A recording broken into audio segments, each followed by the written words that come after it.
And now 2 decades on, here's their team of the past 2 decades, and Andrew, it looks a very, very strong team. Yeah, when you look at it like that, you know, it's always very topical, I suppose, and when you come to an event like this and the selectors have a very hard task to pick what they believe is the best team. But look, it's a fantastic representation of the players that have represented, played in premierships, been outstanding servants to the footy club, and you know, some great names there that probably should have gone on and played more AFL footy, a number of those players. A. Rogers on a half-back flank, you will note there. A team of 2 decades. It's a lot different now to what it was in 1991.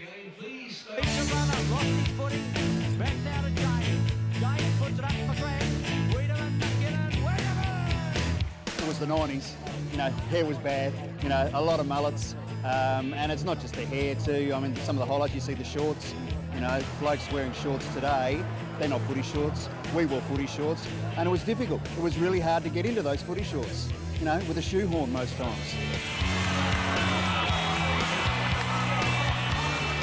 It's good to see some of the footage from the 93 Premiership as well, because we don't get to see that, and we get caught up in today's footy, and there are some fantastic players and some champion players that have played at this footy club. When you look back on it, it was pretty a quick transition to get to the end goal of winning the premiership, but we were set up pretty well right from 91. So, you know, all of those great players combining to form one club. You know, we had Neil Barn, when he was coaching, really set the foundation and had a great group of blokes to work on that. So 93 was very quick in from a timeline perspective, but for us, we thought it was about the right time to win a flag.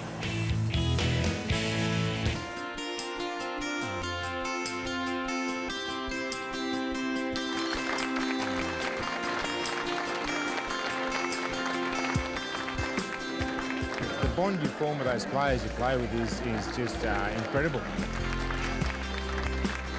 And we sit here tonight and we're like little school kids, just reliving the memories. The analogy they use is like going to war. It's a bit like that. I mean, you've gone to battle with these blokes and you've come out the other side, so they'll always be mates.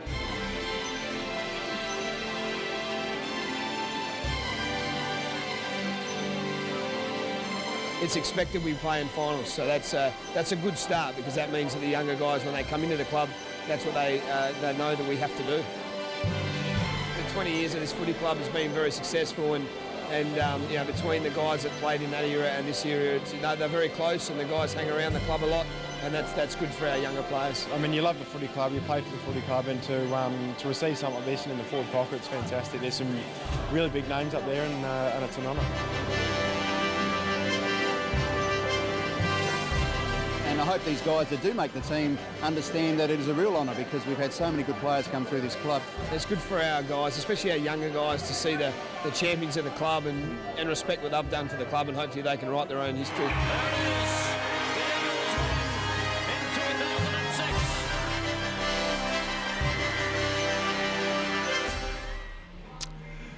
2006 their premiership, and 1993 the other premiership for the Eagles since they combined Woodville and West Torrens. You see there, 5 years coach for Bruce Winter, 6 years as captain. Andrew Rogers, memories across the era? Yeah, absolutely. It was some great times, and you really miss it, I suppose, when you're not involved with it anymore, and you can't, the body won't let you do it anymore. But look, I had a fairly good go at it, and thoroughly enjoyed. You know, it was a great concept, and I made many, many lifelong friends at the Eagles. And look, one of the things that always gets a club together too, not only these nights, but I did notice the name in 2001 inscribed there, Jamie Tate, and he lost a battle with cancer. Yeah, he did, unfortunately. He won the battle with cancer, and then unfortunately took a lot out of his body. But look, he was a fantastic bloke, played in the 93 Premiership, went away, came back, and was you know, fantastic, very tragic, taken away at such a young age, and such is his influence on the club that he's probably played 4 or 5 seasons and made that team of the 2 decades. So he's and unfortunately it just happened too short for Jamie Tate. Absolutely. Well, it wasn't a memorable third quarter, as we said. I wonder what Michael Godden thought. He's the Eagles coach and he's with Sodas. Well, Michael, geez, a cracking first half put you in a really nice spot. Yeah, look, I mean, we asked the questions of the boys at the start of the game to see what we can produce, and it's been a good first half. Third quarter, kick 1-4, wasn't great in front of the sticks, but yeah, the intensity's there, and we're breaking into space, and I'm just hoping we can maintain that intensity. What was that message at three-quarter time, to continue that, and have you changed anything up at all? Nah, not at this stage. We just go back to the way we started the game, and we want to keep playing good footy at this time of year. We're not in a position to be changing too much. Guys, thanks for joining us. Good luck in the last quarter. Thanks, mate. Thanks to Michael Godden for being available. It's interesting. It is the story of the Eagles and the way they play, isn't it? 8 goals in the first half, and then they seem to just, we'll grind. Yeah, they have, and they really need to adapt the killer instinct here now. They've got their foot on the throat. It's time to put it away. And give the Bays any hope. No, not really. Look at those stats from the third quarter. 17 inside 50s to 3. I just can't see. They're not playing with any passion, any commitment, any will, any want. It's just, I don't want to be too damning, but I haven't seen anything to inspire me today from the Bays. Stand by Bays fans, though. Can tell you, of course, that the Eagles didn't finish well against Centrals last weekend. So stay with us. They're down by plenty as we go to Michael Maney for the final two. And the Bays also, Neil, had a bit of a fade out last week, didn't they? So we don't really know what we're going to get in this last quarter. But it was nonetheless a good performance by Glenelg last week, and I think they were outscored 6 goals to 3 in that last term. But they got home. Last quarter, it's a lead of 47 points to the home side. Woodville West Torrens. Away we go. Ball just knocked down. Kirkby couldn't quite snare it. Early goal to be handy. Here's Kennedy. He may provide. Grimer had it spent before he got there, but I think Kennedy was infringed upon after he got rid of the footy to Grimer, and Ben Kennedy knows time's on the wing, goes with a little chipping ball to Kane Corns. Corns has got to get around. He did so, shrugged the tackle, then the handball's a real looper, and Corns has got some work to do here. Kennedy just giving it off to Corns, and could have kicked it deep into play, and the ball is just inside the line still. Only a little part of it was over the line. It needs to be totally across the line, and the umpire will come in and bounce. Pretty awkward here for the umpire facing the boundary line, and of course you can't knock it out on the full. Cranston did well. In goes Sikalella, spun in the tackle to Nace. Kane, Ruwalt had plenty of commitment. Day, Jared, Goldsworthy finds some space. Those left footers, they get you every time. Day has to flick it back to Jared. So good pressure by Glenelg early. How long will it last? McKenzie with a piercing ball finds Sutcliffe on the outer side. A real wobbler. Lane, judged it well, and then couldn't quite complete the mark. Rudolph just with a little dinky kick in front of himself. Then goes with a left footer. Just a real bouncing ball. Sutcliffe just composed, got it to Powell. And Powell is a couple of kicks from goal, you'd suggest. Then just decides to give it off to Thompson. Thompson just pulled the kick a bit, and Curran got a nice little fist on it away from Staple. It'll be a boundary throw-in. And we spoke about Mark McKenzie, about his composure across half-back and how he probably never got to the next level, but he has stood out like a beacon in this game just with his ball usage and his decision-making and how he's hit targets. It's just really stood out when a number of players haven't been able to just to be creative enough, but also haven't had the ability to actually hit those targets. Stoppage inside 50.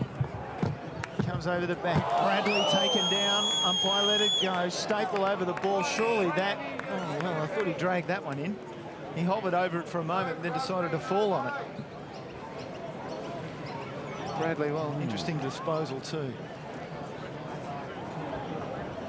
And ball down. Sutcliffe looked like he was held. Curran slipped it out. Bradley, Tenace, Kane, Corns, and then wide he went for Ruwalt. Needs to hit the lead up. He went to the skipper, and the skipper had the ball knocked away from him, Mules, by Grieger. And Chris, to three-quarter time, some of the leading stat winners. For the Eagles, Jared and Powell leading on 23, Lewis on 20, and for Glenelg, Kane Corns 33, Tenace 18, Mules 14. Yeah, it's interesting that Kane Corns had 33 possessions, but accumulated, but hasn't really hurt the Eagles too much. Quick kick out finds Lane. Lane's desperate to get it to Broadbent. It hovered and it bobbled. Then Broadbent's got another man in Goldsworthy in space, touched off the boot by Rudolph. Goldsworthy needs to use his right. That's a good kick. Lane working back into the space. And the delivery was good. And Travis Lane, he's booted a goal in the second quarter. That man will be happy, Mick Gotten, if Travis Lane can boot this goal, really put it beyond doubt. Yeah, you talk about the composure under pressure. Matthew Goldsworthy, you can see there, he's a 200-game player for the Eagles. He's going to play a lot of footy here. Probably not going to get to the next level, but just his composure there, fantastic for a young player. Travis Lane, it's a wobbly old ball off the boot, but it's gun barrel straight. And that's what the Eagles would have wanted. The first goal of the quarter. And it's a 53-point margin. Yeah, there's not too much emotion in the box here. You realise it's been a hard day at the office. Look, he would be content with where the game actually is. And there's Goldsworthy, just didn't panic with the footy. Seems he's got plenty of time there. And just some good vision. Lane, who's worked fairly hard as a forward, probably hasn't got the rewards that he deserves, but he has complemented Hall and Goldsworthy in their forward line. Hard to believe. This is third place against fourth, and the Eagles have really fixed up the Tigers. Play on, play on! Kane Corns with a clearance, gain maybe 20 metres, we'll get another ball up. Still the ball inside the centre square. Tigers' confidence, Andrew, must be dented considerably by this sort of loss. Yeah, and amazingly last week they kicked 20 goals and win a hard-fought contest and, you know, have a real crack. This week I haven't seen anything to say that they're haven't even having a crack and that they've got the composure or the confidence to actually take the game on. Here's an indication of how their players have worked hard. Tiller down the line, he had 3 players to choose from. Powell with an interesting handball. Sikalella got it. And Sikalella inside 50. Nice finish. Will that be 25? Umpire said yes. And I believe, looking at Lane, he may have done a shoulder in that incident. So a couple of players coming in and remonstrating, and Brad Agnew didn't come off all that well either. You see him there crouching down. So after the mark was taken, the umpires ruled that it was a front-on hit, and as such, it'll go back to near the goal square, and Lane will get his opportunity to drive through a goal. He's recovered sufficiently to take his kick. Sam Rudolph on the mark. And this will be 2 in a row for Travis Lane. And he did smooth it in. It was a much better kick, actually, than his last one, but nowhere near as straight. No, it wasn't. And look, he's been, as I said, he's a valuable fall up there, struggled to make his way into this side. As I said, played as a 16-year-old under Ron Fuller's regime and showed plenty of promise, played state under-18 football, just hasn't taken the next step through injuries, but also struggled to make his way into this side this year. You can see his value today has been leading up forward, working hard to keep the ball in the forward line, but also has been a pest. So on the road to the finals, they need a Lane? Yes. I think he really complements their forward line, you know, with Goldsworthy and Ullman and Hall and those type of players. He's very much a crumbing forward, but he can play that lead up as well. Speaking of Hall, we haven't seen him for a while. Mark on the boundary down there might just have a check. We haven't seen Chris Hall grace the field for a little while. Mules tries to fish it out. Taken by Neil. Oh, that's a good step by Neil. He's 50 metres out, goes for home, gets plenty on it, and he's just missed away to the left. It's a 58-point margin at Woodville West Torrance's home ground, and there's Agnew taking a rest, the man with the lovely red hair. A little bit easy for the Eagles transitioning. Hoburn's been all right in ruck this afternoon too, shown some promise. Former basketballer, hasn't played a lot of league football. Just in his 13th game this afternoon, Peter Hoburn. Kirk, well, interesting disposal. Staple for the Eagles, and then good disposal by McKenzie, and then off to Raymond, and down to half forward he goes. Broadbent got his man under the ball. The bounce favoured Bradley, and he's taken to ground, and we'll get a ball up. 40 from the Eagles' goal, but again, just that work through the midfield, Andrew, able to push the ball forward. It's a concern for Chris Massey, although he doesn't necessarily show it on his face there. And the man to his left, Kenny McGregor, former teammate at the Adelaide Footy Club. It would be a challenging a day, I suppose, for an interim coach with aspirations to actually move into the senior role today, and as frustrating as what you could probably find. Rudolph with a real up and under. Hoban couldn't quite take the mark. Over the top, did pretty well to get to Lewis. And then Thompson is the link man. Thompson just pulled the kick a little bit, looking for a Grokey mark. He was up against three base players. Broadbent did pretty well. Goldsworthy wanted his left, then fed it out to Lane, who's kicked a couple of last quarter goals. And there's that composure again, Andrew. Not to panic with the football and to measure a kick. Lewis now goes to Powell. And I would say that the wheels for Glenelg have well and truly fallen off the cart, and Luke Powell will stick another spike into the heart of the Bays. Yeah, they've been able to dissect the zone, and they haven't held it as disciplined as what they would have liked, and they've been able to move the ball forward. And then Grokey drew a crowd of 3 or 4 players against him, had those crumbing forwards buzzing around, and eventually it ends up with Luke Powell with a 45 directly in front shot.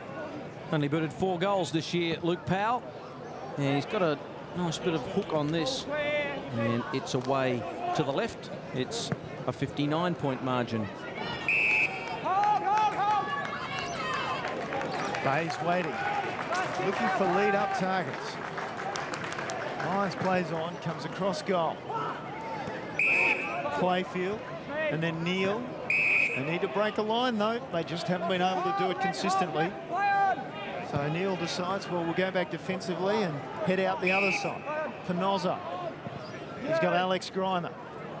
Alex Grimer's got Tenace working through the corridor, and as he was held up, he'll get 25. Umpire Richard Williams will take Alex Grimer to centre wing, and he can play on, nobody on the mark, and he does so. Down to half forward, he looks for Kirkby, sets it out in front of him, 2-on-1 when Kirkby does pick it up. Can he scramble it forward? He did pretty well towards Cranston. He'll always work hard. Cranston, and Broadbent comes across and takes a nice defensive mark for the Eagles. They decide, though, to go out, and it's far too easy for them exiting their defensive zone as Lewis goes across the centre square. Allman takes off, and right on cue, Michael, you mentioned Chris Hall. Here he is at half forward with plenty of pace. Curran might be struggling with a hip, so Hall takes him on, goes to the goal face, and wow, that would have been incredible, but he just didn't have the angle right. Yeah, hadn't seen him for a while. He's just hiding down the interchange bench. Panozzo, short. Kane Corns just kicks it to Lyons. He's about to get caught, got the kick away, and Kane thumped away by Jared. Good courage by Ben Kane to keep his eye on the football. He's in a bit of trouble behind play. I think Lyons might have won a free kick, nothing doing. Away it goes to Roundtree. Nicely done to Jared. Jared will pump it inside 50. And over the back, no mark taken. Well done, Grokey. This is what he's very good at, wheeling around on the right foot. Kirk did well. The target was Staple, but Kirk just got a fist on it and hit it to the line. It's a wobbly old ball. It would have been difficult for Staple to mark, as Ben Kane has really had the stuffing knocked out of him here. Look at that, right in the back. They smart. Kept his eye on the ball, though. Seller knocked it down, trying to chase it. McMahon, who hasn't had it all his own way today. Seller to Bradley, back to Curran. And Curran's kick. Now Mules tried to get a run at it, but the skipper of the Eagles was very, very good to take the mark, and his short kick has found Jarrett. Look, Jarrett, left footer, looks towards the corridor, and a lead-up option. Allman, we know he's got a thumping kick. If he can get a run at it, he also tends to hook the ball. Thompson hovering, says, I can make this distance even if you can't. And so does Tiller, and Tiller is a thumping kick, and look at that. Wow! He's back, I reckon. Yeah, that's fantastic. Fantastic team play, but fantastic knowing your capabilities of your teammate. And he's had his best game in the SANFL today. He's certainly started brightly. That's well outside 50. And that's gone through three-quarter goalpost high. So he's kicked that 60, 65 metres on the run. He's wound it up. As I said, that's his best day. He's had 12 kicks and 10 handballs today. As I said, across half-back, been exceptional. Started the game really brightly and continued his good form. I mean, the Eagles are now starting to get the reward from the third quarter. They really didn't put the game away, and they're just starting to put their foot firmly on the Glenelg throat. Glenelg's lowest score ever against the Eagles is 4 goals, 6:30. They're in a fair bit of danger at the moment. Yeah, they could be, Chris. Well pointed out. Thompson formed part of that stable defence for the Eagles, and a very rebounded defence too. Powell, such a good player. Heard the call from Lewis, got it to him. Lewis, clever stuff, through the middle. Roundtree can run. He's about to get tackled. He knows when to get rid of it. Running forward is Jarrett. He won't take his eye off the footy. Couldn't complete the mark, though. Allman, it flicks back to Jarrett. Jarrett in space, drills the kick and does it beautifully to Lane. And Jarrett keeps on running, and Lane could pop it over the top to really make sure of it. But he's had his kicking boots on today. Chris Massey's had his problems. Back to the drawing board, you would say, for Chris. Good win last week, but this has been less than acceptable today. Travis Lane. Booted 3. He's got 4. Well, he just bobs up, the young man, and forms part of a very nice bit of crumbing quartet up there, if you'd have to say. And Travis Lane gets 4, and amazingly, it's out to a 71-point margin. Disappointing effort there, and I don't want to name players, but Luke Panozzo, you're a senior player at this Glenelg Footy Club. You needed to at least make body contact without even hitting the ball. He's run past it, allowed Jared to get past him, and Travis Lane just gets an easy hit-up goal. Had an exceptional 3 in the last quarter. Sorry to Tiger fans, I may have led you astray about the performance of the Eagles last week. They actually went 4 goals apiece against Centrals. They actually let themselves down in the third term, beaten 7 goals to 2. This afternoon they're going to win the 4th quarter. Fantastic mark by Grokey. So Grokey will go back, and he already has 3 this afternoon, so he can add to his tally. As I said, Travis Lane leads the way for the Eagles with 4 goals. It's out of the textbook, that centre bounce down to the rover. He breaks out of the middle, hits the full forward up. Well, Bays in the second half have managed all of 2 behinds, and they have had their behind kicked well and truly by the Eagles this afternoon. So Grokey to take the score into the 90s. A protracted silence, and then Grokey completes a beautiful kick. So he has 4 for the afternoon, and the Eagles are just bolting away. Yeah, it's great centre work by Jared. 2 young players, the future of the Eagles. Redden, there goes Redden down to Roundtree. Look, Angus Roundtree probably found a little bit more pace, but his kicking probably lets him down occasionally, particularly when he goes on his left. But fantastic protection of the ball. The ball kind of dropped there by Grokey, and a good finish. Tell you what, boys, the Eagles forwards must love the TV games at the moment. Last game against West Adelaide, round 17, 19 marks inside 50 to 3. Today, 24 marks inside 50 to 3. It's been comprehensive, Chris, hasn't it? And it's 77 points, the margin. It's, well, you wouldn't think it's 3rd up against 4th. The Eagles with a 9-7 record coming in. It's been pretty comprehensive and damning for the Bays. Taken by Tiller out of the centre. Booming kick. Lane, clever in front of Panozzo. Panozzo's right with him. Lane's trying to play for a free kick, didn't get one. Curran fed it out nicely. Tenace just too easily knocked off the ball by Cicolella. Here's Goldsworthy. This way, that. Back to Tiller. He got a free kick. Advantage was paid. Tiller, smart and clever. Got it to Allman. Here's Jared. You can just jot this one down. He will kick a goal. No, he won't. Hit the post. We've seen him do that so many times in his SANFL career. Luke Jarrett. Yes, had all the time in the world. Just started at the right-hand goal post. Needed to start at the metre inside the left-hand goal post, and then his natural left-foot draw, bring it back. Andrew Rogers, who's had assistant coaching positions at the Eagles and also at Westies. And at Sacred Heart as well. And I spent some time at Sacred Heart. The College of Champions, they say. A lot of players recruited to AFL clubs from Sacred Heart College, including the Collins brothers. Cicolella, meanwhile, takes the mark for the Eagles. He'll send them back towards their attacking 50. I don't think he's got the leg to take them all the way to the attacking 50. He goes for Raymond. Strong mark away from Playfield. Down to half forward he goes. And Redden is able to just trot to the ball in the end. McKenzie available top of the 50 arc, but he instead goes short for Travis Lane. And right now, they are being dissected, the Tigers. It's like pulling wings off flies, though, isn't it? They're just not giving anything, the Bays, at the moment, as Broadbent props it up high. Jared will get a leap.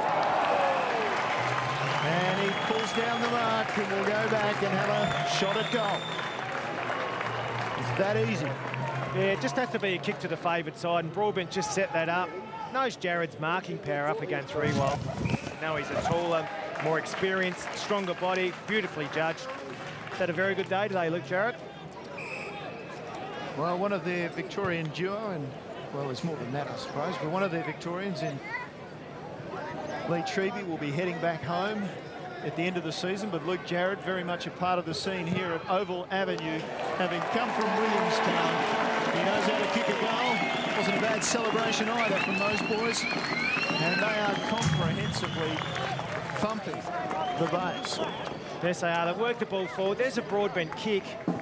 Just to a one-on-one contest, and it kicked it away from a lot of the Glenelg tools to the favoured side. Jared, as I said, he's had a fantastic day. Started really brightly, and then it's just continued his form. Used the ball really well for most of the day. Unfortunately for Glenelg fans, the only statistical category they're winning today is turnovers direct to opposition, 26-23. Yeah, not the one you want to be in front by. Kirk got the knockdown to Tenace, but there's a stalemate in the middle. There's a trivia question for you, Chris. When was the last time that Kane Corns played in a winning team? And he'd be getting sick of these thumpings because he's been on a few with the power. Here's Sutcliffe. Got it away to Goldsworthy. In fact, Roundtree got it to him. And then Goldsworthy was dealt with after. And Ben Kane, a bit of a drive-by too. And it may be a 50-metre penalty. And then Luke Powell comes in, and it may just get reversed. Umpire Richard Williams is coming in, and he's still saying no, it's 50. And there's probably about the most aggression you would say that Glenelg have shown all day, really, because... And then they've just decided to engage in a bit of push and shove. But if you're an Eagles player now, there's nothing to be gained out of this, out of the game. You take your goal, you move on, you walk away. And if you're interested to see the reaction now, see whether Chris Massey is prepared to put up with that undisciplined act. You know, he's been undisciplined after he kicked the goal. So for me, he needs to come off the ground and have a chat with the coach to say, you're a senior player at this footy club and you need to lead this group by example. But there's Luke Powell coming in late. Look, he's probably fairly lucky there. Yeah. But there's no need for Luke Powell to do that. If you've got control of the footy, you're going to kick a goal. Just get on with the game. Can you believe it's 90 points, the margin? It's quite unbelievable, really. The thing was, Ben Kane didn't do a very good job of putting down the player anyway, so I don't know. All much ado about nothing. Chris Massey looking less than impressed, as is Ken McGregor. Just got to wonder where their leadership is. Now, Ben Mules can only do so much. They have a lot of experienced players. Well, Cranston's tried hard as well, but there's a lot of players that have played 50 to 70 to 80 games here. And they had their chance to stand up today and unfortunately let their club down. Powell, and then a beautiful hand pass finds Goldsworthy from Roundtree, but Goldsworthy couldn't get away. Kennedy hasn't done much for a while. Kennedy with a couple of bounces ran a long way, popped it over the top. Kane was attacked. Hoban was slipping out the hand pass. Now McKenzie still got a little pace in those legs, but was quick to try and hand it off. Redden over the top. And then they'll break through Allman, and he will thump another goal. They're closing in on a 100-point margin. It's 96 points, 22 and a half minutes, final quarter. Oh, this is just flat out embarrassing for the Bays. It is when you can give a 20-metre forward handle to a bloke who's stationary, and he can wheel around and do what he wants and then kick a goal from just inside 50. But as I said, they're dispirited. But the Eagles, to their credit, are maintaining a high standard here in this last quarter and have really put the game away. The last 11 goals the Eagles have kicked in the match. The last goal for Glenelg was a pretty simple one to Ruwalt, running into an open goal at the 22-minute mark of the second term. Corns gets it forward. Lyons slung in the tackle. The handball just comes out. Mackenzie just hovering over it. Surely a free kick to him. Clayfield was over the top. Kane comes in. The defence working beautifully of the Eagles. Tiller was over the footy. No free kick. Umpire Williams will call for a ball up. It's just been quite incredible. 2 points for the half for the base. Yeah. There's Lee Staple, is it? Getting some ice, getting early day. Kane Corns, Kirkby, Neil, threw it on the boot, and was it touched? It was. Aaron Day right there. And it's now a 95-point lead, and I wonder whether the Eagles, Andrew, will sing the song out on the ground at the end of the game. Maybe not. There might have been some motivation there from the last time they met. Yes, for those of you who didn't know that, it was Chris Massey, in his role as interim coach, decided that after well, it must be said, they scrambled to a win by 2 points at Brighton Road and then sang the song on the ground, the Bays. And clearly the Eagles weren't too happy about it, and they've let their football do the talking this afternoon. There's what happened in round 15.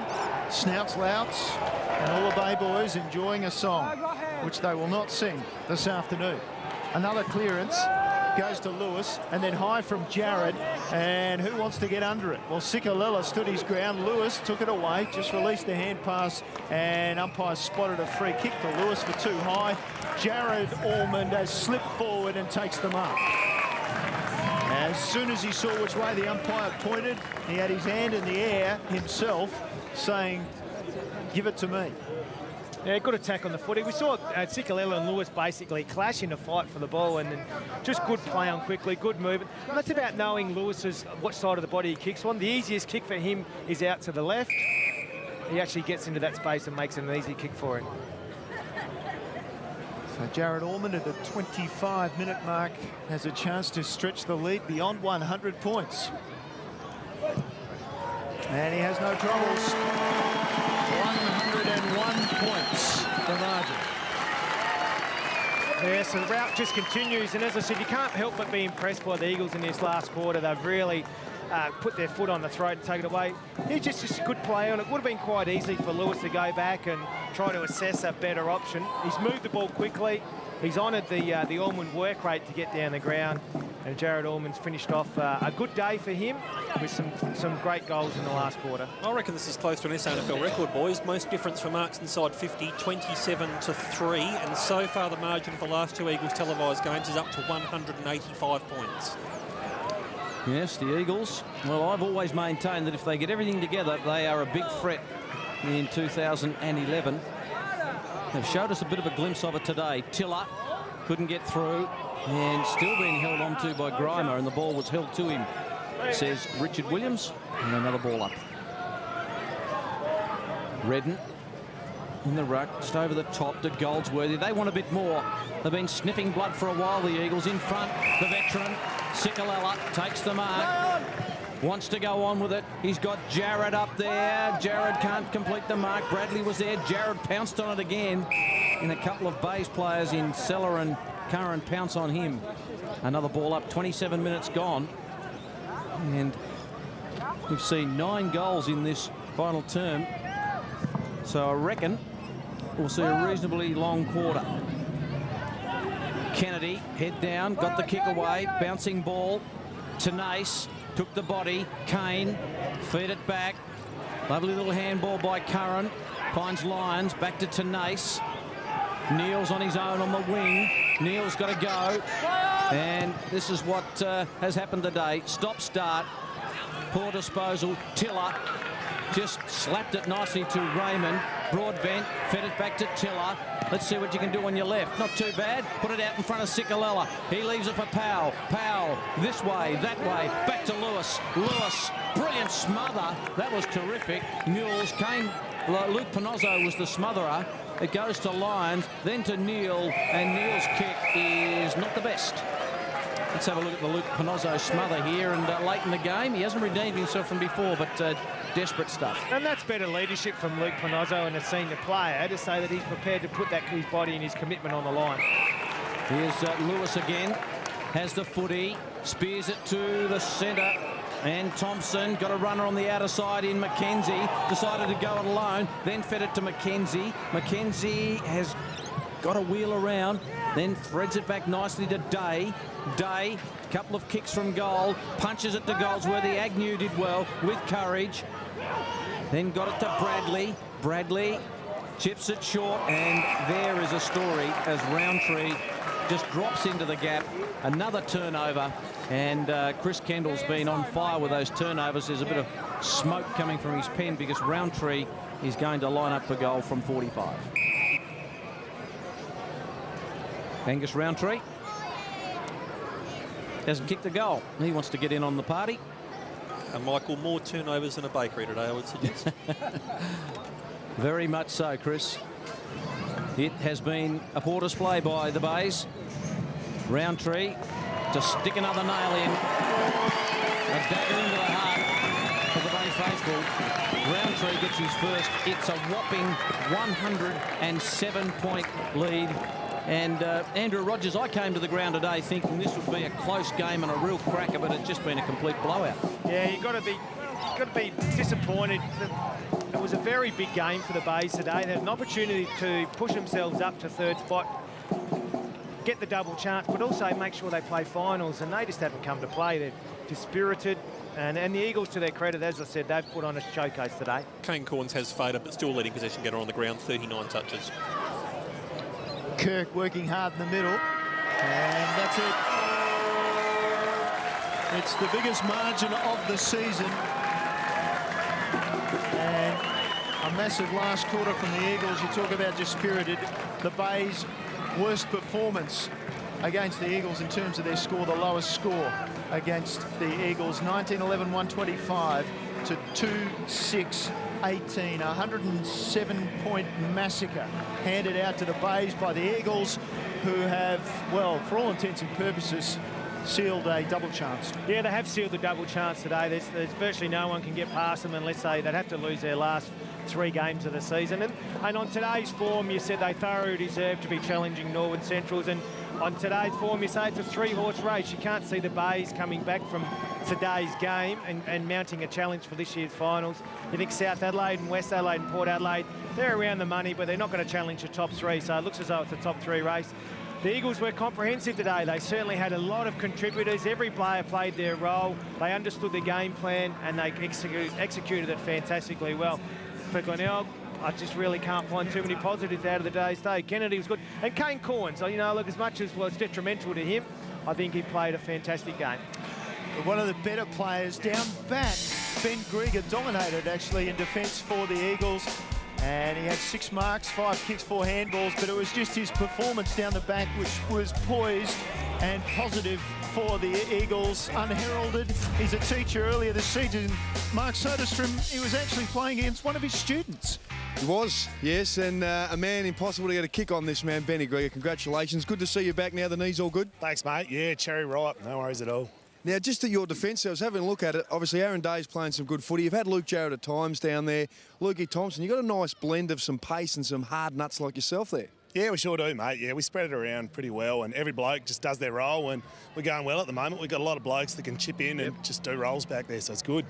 Of course, when you played the Bays last time, you did go down by a couple of points, and they got out and sang the song after the game. So a bit of motivation to get them today. Yeah, exactly. We spoke about that, and we thought today, you know, no holds barred. We'll just get out there and play some ruthless footy, and I think we did, so it's good. Absolutely ruthless, Benny. What about the score? That's quite amazing. Yeah, 100 points plus. I mean, we'll take that. It was great. Yeah, the boys were just all over it up forward. Yeah, that should just about start that double chance. Yeah, I reckon so, mate. I mean, we're not going to take the foot off at all, but yeah, really pleasing.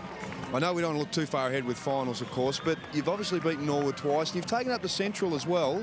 You're in a good position this year, I reckon. Yeah, I reckon, yeah. Well, I mean, we're really confident about what we can do as a team. I mean, we've got a great bunch of blokes. We put 4 quarters of footy together like we did today, and we know we've got what it takes. Benny, do you reckon going into the finals, of course, last year, do you reckon this year you guys are better placed as a team now under Gods in his second year? For sure, yeah, you know. We are more used to Gods' coaching style. We've really gelled as a playing group. The blokes that have come into the team are giving us plenty, so definitely, yeah. Tell you what, it's becoming a good place too for guys playing at their second and third clubs, the Eagles, isn't it? Yeah, for sure, mate. You know, I mean, yeah, Louis and I played together at Westies, and he was from the Bays, and now we're here, and Daisy from the Bays, you know. Yeah, it's really good. Godsy gets the most out of us. It's good. Certainly is. Well, you got the most out of you today, mate. Well done. No one can get a kick on you. Good stuff. Thanks, Sodas. All the best, mate. What's up? Chris Massey still frustrated by copping a 107-point hiding this afternoon. The only other margin that gets anywhere near that this season, of course, 100 points when Norwood beat Port Adelaide in round 8. But Chris Massey, very hard to digest. And we talked about the fact as a caretaker coach to cop that sort of hiding when you're still sitting in 4th place. Yeah, all the feedback is that he's going to be anointed as the next Glenelg coach. You wonder what damage that does to his credentials today. You know, they were dispirited. They didn't come to play. You just wonder a little bit about whether or not he's the right man for the job, or whether or not they need to explore other alternatives to Chris Massey. Let's talk about the positives for the Eagles. Potential turned into performance this afternoon. Yeah, finally, they've struggled through the year for continuity of players and try to get games in players. We've seen, Parry reported, Sikalella reported injuries, etc. They're starting to get their group back together. If they can maintain this group together for another 3 weeks, get into the finals. I said, they firmly believe, and they've got the belief after today, that they can challenge both Norwood and the Dogs. The other thing too, of course, they have going for them, well, at times it's been a positive, at times a negative, but they have a lot of players on AFL lists. They do, and it does tend to mess with them a little bit, but a lot of the times they've actually been recruited from the club, so they're actually an Eagles culture type player. We saw Matthew Broadbent, who would feel very familiar when he comes back into the Eagles footy club, and he understands the players, where if they're an AFL player, perhaps like Kane Corns today, hasn't played a lot of footy with the Glenelg players today, doesn't understand their structures, doesn't have a relationship with the coach. So it's very difficult for Kane Corns to come back in the team, where Matthew Broadbent today probably knows and played a lot of footy with some of these players. Well, in the case of Broadbent, I think he played in the 06 Premiership from memory. Anyway, we'll go down and hear what will be a raucous song.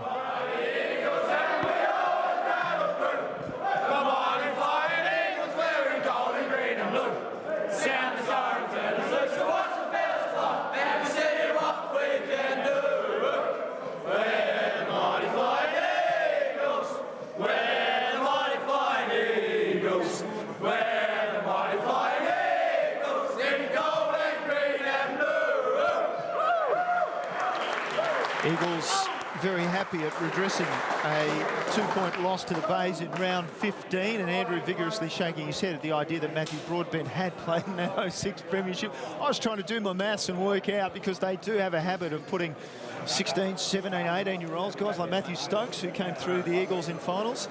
So it is a trend for those at Oval Avenue to come through young. Let's have a look at what unfolded this afternoon, and certainly a reasonably even opening term, but the Eagles started to blow it out, up by 6 goals by half-time. 3rd quarter forgettable, 4th quarter definitely forgettable for the Bays. Yeah, the first half never really rose to any great expectations, and early in the game, the Eagles really struggled to get it through the defensive zone of the Bays, and the Bays went inside 50 a number of times and couldn't really put the score on the board, and the Eagles were eventually able to penetrate.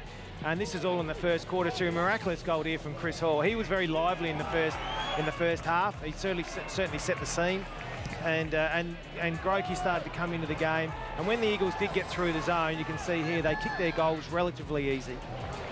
The zone relies surely on discipline to pick up players running through the zone. A problem for the Bays this afternoon. Yeah, and Chris Massey spoke about it before the game. He said their zone had certainly broken down, and that's a discipline thing, or not a non-understanding or a teaching thing that's not getting through to the players. So they certainly need to spend some more time on that. But when the Eagles really dissected it, certainly in the 2nd, 3rd and last quarters, some of the running goals you can see there from Jared Orman, they were very decisive and quick their way through. And I thought their leadership players like Jared, McKenzie, Sikalella, Grokey, They're better players and they're more established players, really led the way with composure with the footy, but also with some really good decision-making and use of the footy. Tigers, and we see some of that use there. Tigers still likely to play finals. How much do you draw, though, out of an Eagles performance where they win by 107 points? It was comprehensive, it was over a final side, but then again, how much pressure was really put on them. Yeah, and that's a very good point you make there. You know, the game today is not played under finals type pressure. That it's really a blowout day. Once the game was gone, 10 goals in front, it became really witches' hats. And to be fair to the Eagles, they certainly put the score on the board, and they were able to put Glenelg away when they had that opportunity. If you're a base, you've just got to write today off into Chris Massey. You may not even review it then today. You know, you might say, look, let's just move on, boys. We'll have a training run in the morning, and then we'll walk away and go. But 10 goals to 10-2 to 2 points in the last quarter would be fantastic for Michael Godden. He would love that scoreline to say that they've really put a team away and maybe mentally inflicted some sort of wounds on the Bays should they play him in the finals. Goal kickers one-sided. You know, Lane had a great game. Grokey both with 4. Hall with 3 was dynamic early. Allman with 3 in the last quarter. Jared, Roundtree and Tiller all with 1. And for the Bays, Tanase and Ruwald in the first half. Absolutely. Well, it was a disappointing afternoon. Stats will reflect that as well. Eagles took the lead at the 9-minute mark of the opening term, never surrendered it. Yeah, some damning statistics there, you know. And if you're a Bay supporter, it's not about their ability, it's just about how they want to compete. And they really haven't competed as strongly today, so the stats indicate that they haven't competed strongly. Chris Massey still sitting in the box, going through a few things, no doubt, with maybe a wry smile with Kenny McGregor. And down in the rooms already, Michael Godden's had an opportunity to celebrate with his players, and he's with Sodas now. Well, Mickey, congratulations. Pretty emphatic performance there. You happy with the way you closed it out? Those 10 goals was great. Yeah, absolutely. As I said, at three-quarter time, to kick 1-4 in the third was a bit disappointing. We had plenty of the play, and yeah, that type of game can go either way, can't it? So to finish him off was very pleasing. One thing we noticed too, Luke Jarrett, of course, got to be released back into the midfield from... He's been good at down in defence as well, but boy, it made a difference, didn't it? Yeah, look, he's a quality player, isn't he? And he gave us plenty of run, even went forward late just to have a bit of a go up there, but he just runs the line so well. He's so hard to man up on, and he's pretty composed under pressure. So, yeah, he was back to his best today. I know you don't want to look too far ahead, but you can tick one box. Pretty much it looks like the double chance is yours. Yeah, well, we've got one more to win. But, yeah, I would imagine that we're in a good position. And we, you know, if we can secure that as quickly as possible, it gives us a good chance to get our planning right, make sure that our players are in tip-top condition for that first final. Michael, Neil Cross upstairs. Look, you struggled in attack, it must be said, this season. I think you're ranked 7 in the league coming into this match. This afternoon, obviously free-flowing. Andrew and I were talking before about where do you place it? Do you say, well, the Bays weren't good enough to stop us and we've improved, or do you just say, look, it was a thrashing and we'll move on to next week and forget about how great it was? Yeah, look, I think you have to give a fair credit to our forwards. I mean, they worked really hard. They worked into space hard. But our midfield won the day. I think that was the main thing. I mean, your forwards can always look silly if your mids can't get it clean out of there, and they got it clean for us. Our forward line, you know, Trent Henschel's working really hard with them at the moment, and he's doing a good job. And we're popping up with multiple goal kickers, and that's what you need. And Luke, I thought Stephen Tiller today, it was his best game. He's starting to get some match fitness behind him, very composed, used the footy really well off half-back. Yeah, absolutely. Stephen's, you know, obviously he came to the club as a big recruit and he hasn't been able to fulfil that at this stage. But, yeah, his last couple of weeks when Griggs was out last week, he came in and did a good job. Had a couple kicked on him, but he was solid. Today he played on the more the mid-sized player, and I thought that, you know, his penetrating kick and his composure down back has been really, really important to the way that we played today. Mick, I know you've got Craig Parry coming back from suspension. It probably works out he's played, what, 1 game in 9 weeks. How have you dealt with that, and does he come straight back? Yeah, look, he'll come straight back in. He's too important a player for us. He needs some match fitness leading, you know, to the later part of the year. Yeah, look, you know, I said to him he has to play the reserves and the league, but he wasn't too keen on that. But he just needs. We got, you know, what have we got? 4 games or 3 games to go now. Yep. He needs to play them all. He needs to stay disciplined, and we need to get full 4-quarter efforts out of him so he can be ready for the first final.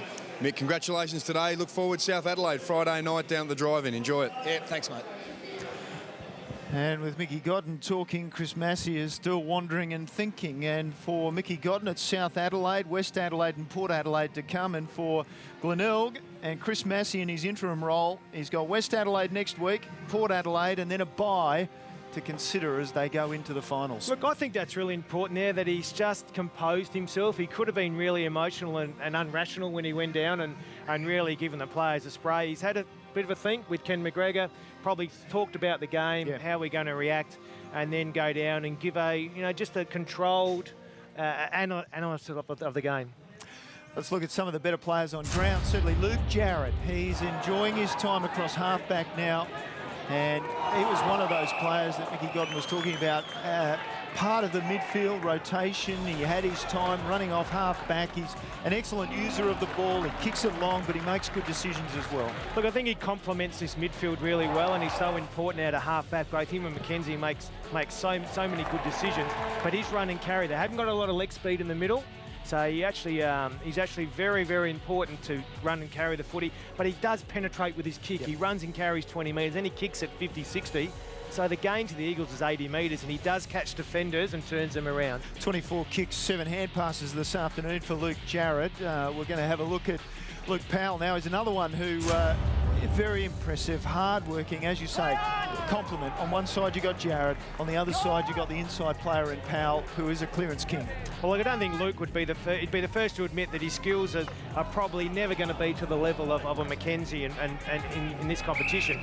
But just his work rate and his competitiveness, it stands him out. He works inside all the time. He continues to link up. He works and feeds the ball out. He's very vital to this midfield.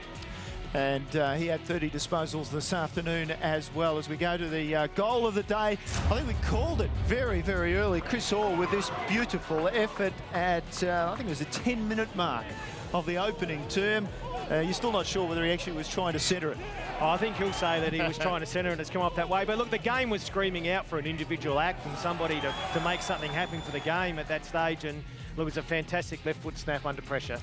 Mark of the day as well from, we talked about Broadbent and his capacity to come back into a side that he knows well. This is just great.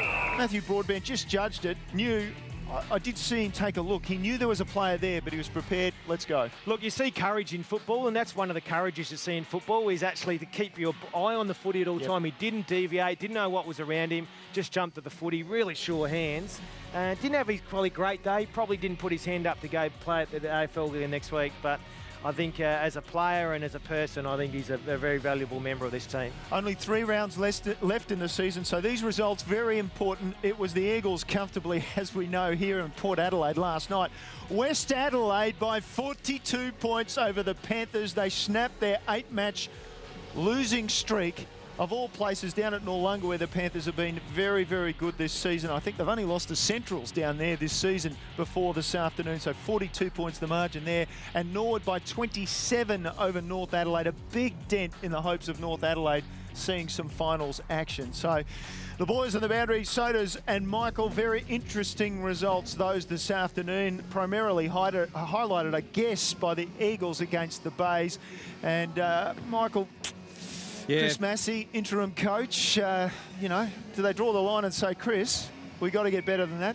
Yeah, definitely. I think they've got to do that. It's just a poor performance, and I think they need to, I suppose, like Andrew said, just go back to the drawing board and bulk erase that one and start again.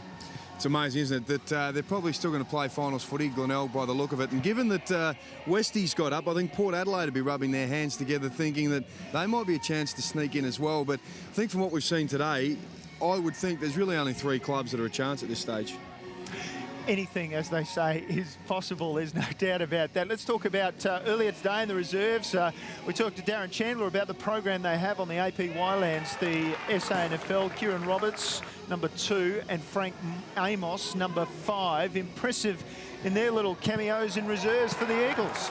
I thought this was fantastic. I reckon we should see a little bit more of this, Mark, as some players been brought into SANFL ranks and playing the reserves, and we see some brilliant skills. I saw a young bloke running around there in number 5 today, and that was him. And I thought, that's Lee Treby's changed a bit. But, look, I thought it was just terrific. And I think if they can keep that going, that's good for the competition. The boys did all right. I think Frank kicked 2 goals and Kieran kicked 1. But as Darren said at halftime, they've got to hop on the bus now for 14 hours to get back home. But they've done a great job. And and from talking to the people at the Eagles here, they thought that they were sensational. They come with the right attitude, so good on them if they're given that opportunity. May see them do a pre-season. I think that's what they're going to work towards for this summer, and hopefully see the boys back here full-time next year.